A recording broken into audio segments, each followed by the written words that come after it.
کچھ دن پہلے میں نے ایک وظیفہ شیئر کیا جس نے بہت سے لوگوں کو اللہ کے حکم سے فائدہ پہنچایا، اور جب میں نے وہاں پر کمنٹس دیکھے تو زیادہ تر لوگوں کا یہ کہنا تھا کہ بھائی ڈپریشن کے لیے، پریشانی کے لیے ہمارا دل خفا رہتا ہے، اس کے لیے کوئی وظیفہ، تو آج اس کے لیے بہترین وظیفہ دیتا ہوں۔ آزما لیں اور پھر دیکھیں اپنے دلوں کا سکون کہ دل انسان کا کیسے ہلکا ہوتا ہے۔ لا حول ولا قوت الا باللہ، لا حول ولا قوت الا باللہ،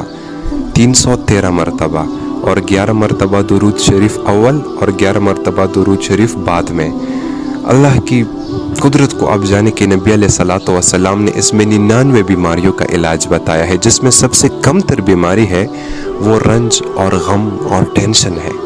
اور اس کو جنت کے خزانوں میں سے خزانہ کہا گیا ہے۔ تو یہ اپنی زندگی میں لے کر آئے، میں نے خود آزمایا ہوا ہے، پھر انسان کا وجود، دماغ، دل بالکل ہلکا رہتا ہے۔